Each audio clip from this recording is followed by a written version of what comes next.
1,000,000 years ago. We did not think. We only felt the weight. We struck until the skin of the rock fell away to reveal the hunger beneath. It was a heavy bite. It broke the bone to get to the marrow. Wait. Quiet your mind. Now, we do not just strike. We dream the shape before it is born. See the Levallois? We prepare the stone. We groom it. We court it. One blow, and the flake leaps into the world. Perfect. Sharp enough to cut the light itself. And now, the final secret. Pressure. Not the strike of a predator, but the steady push of a god.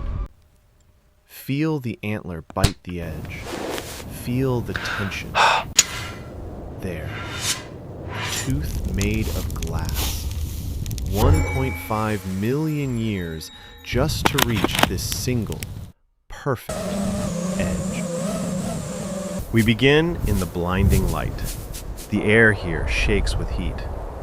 It is the time of wandering giants, the lower Paleolithic, 1.5 million years before you were born. The earth smells of dry grass and scorched dust. We are in the rift, standing in the dried bed of an ancient river. Look down. The ground is littered with cobbles, but we are looking for the black soul of the earth. We are looking for obsidian. It looks like a shadow trapped in rock, dull on the outside, wrapped in a rough gray skin we call the cortex. This is where it starts. Not with a plan, but with a need. We are Homo erectus, the upright man, and we are hungry. Pick up the hammerstone. It is a hard, heavy river cobble, gray and unforgiving. Feel the weight of it in your right hand. It is a brute tool for a brute world. In your left hand, hold the obsidian nodule. It is cold, heavy, dense. There is no delicacy here.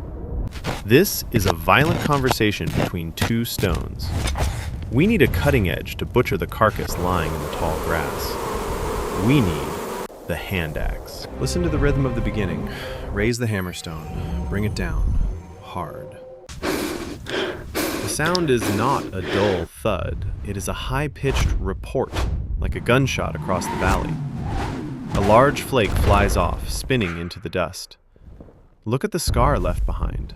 It is smooth, rippled like a shell. This is the conchoidal fracture, the secret geometry hidden inside the glass. We strike again, and again. We are removing everything that is not the axe. The shock waves travel through your arm, rattling your bones. Dust, microscopic shards of glass, floats in the heavy air, catching the sun. It smells like ozone, like lightning striking the earth. We are not shaping art. We are imposing our will upon the world. We work alternately, flipping the stone. Strike the left face, flip. Strike the right face. The edge begins to emerge. It is zigzag, serrated, wicked. It is not straight, but it is sharp.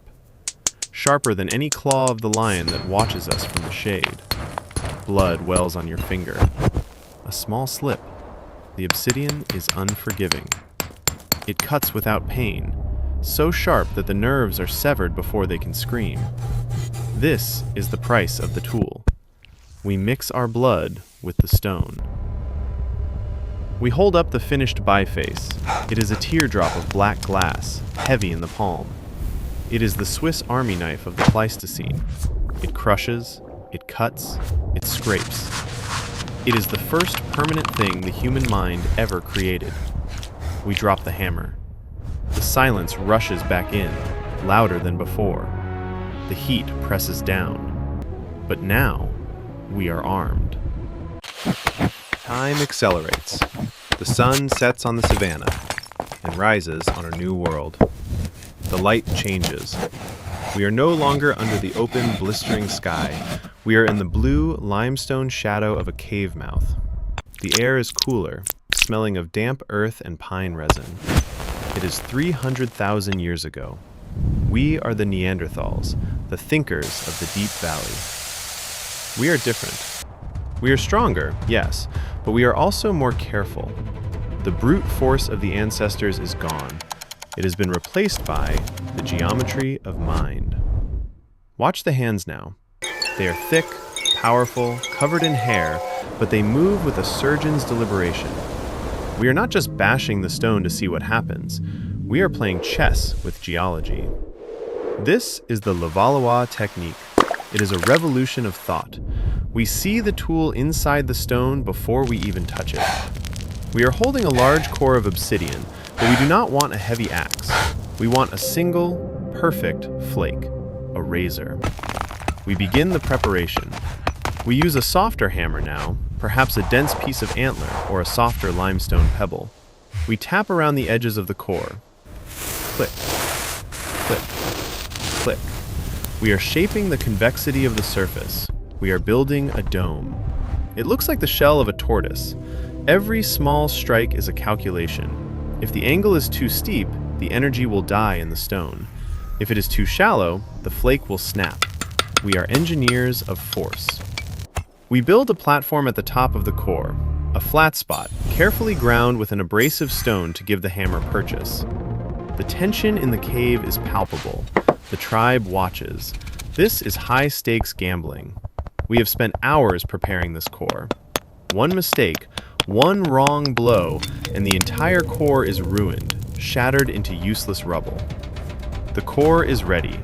The tortoise is shaped. The platform is ground. We take a breath. The heavy breathing of the craftsman fills the space. We lift the hammerstone. This is the moment of the Levallois. We do not strike with the arm.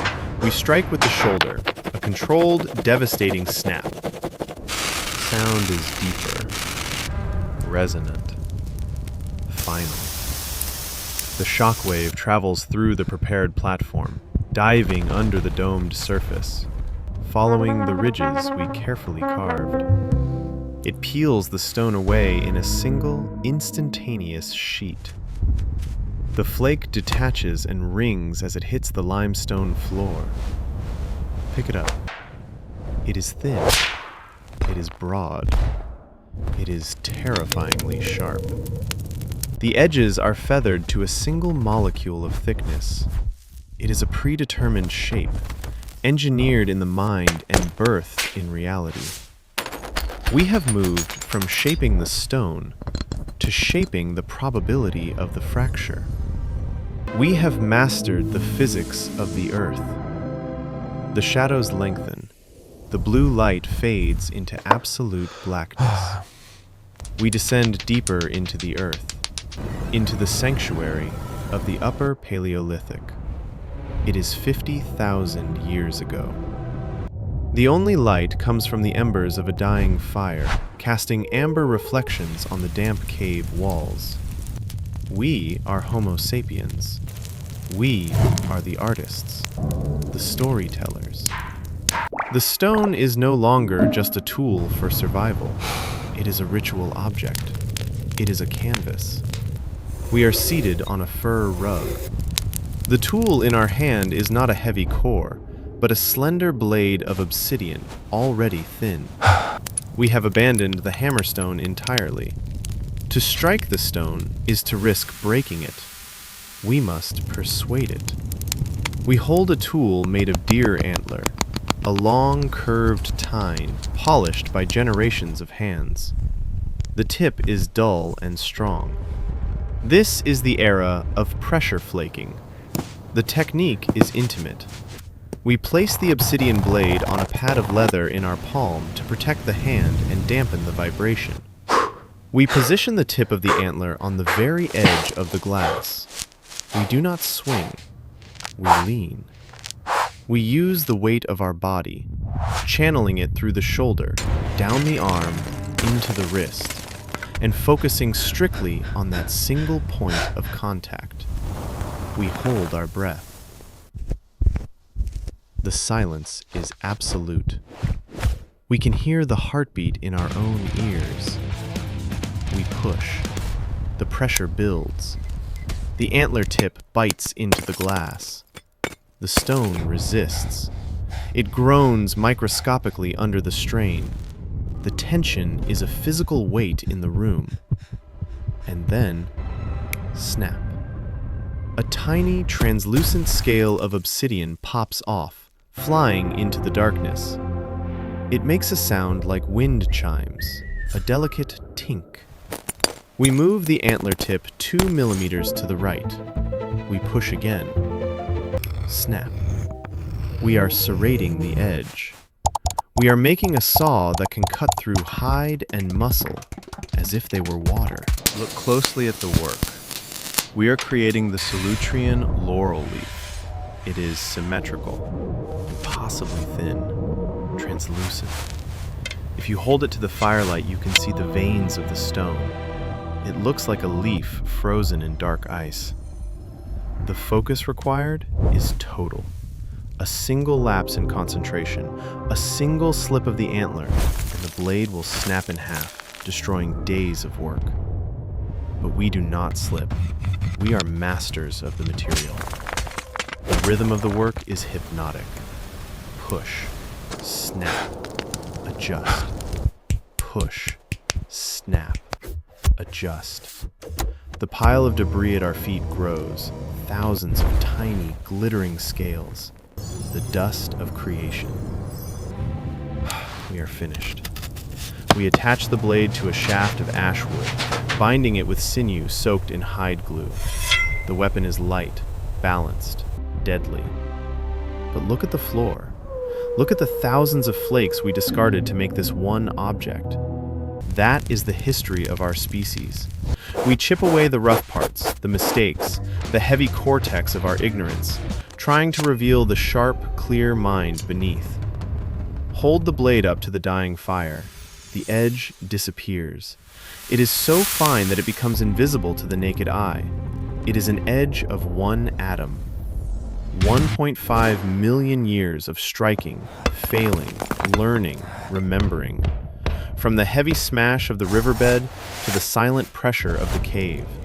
We have traveled from the blunt trauma of the hand axe to the surgical precision of the arrow. The fire fades. The darkness returns. But we are not afraid of the dark anymore. We have the edge. And with this edge, we will carve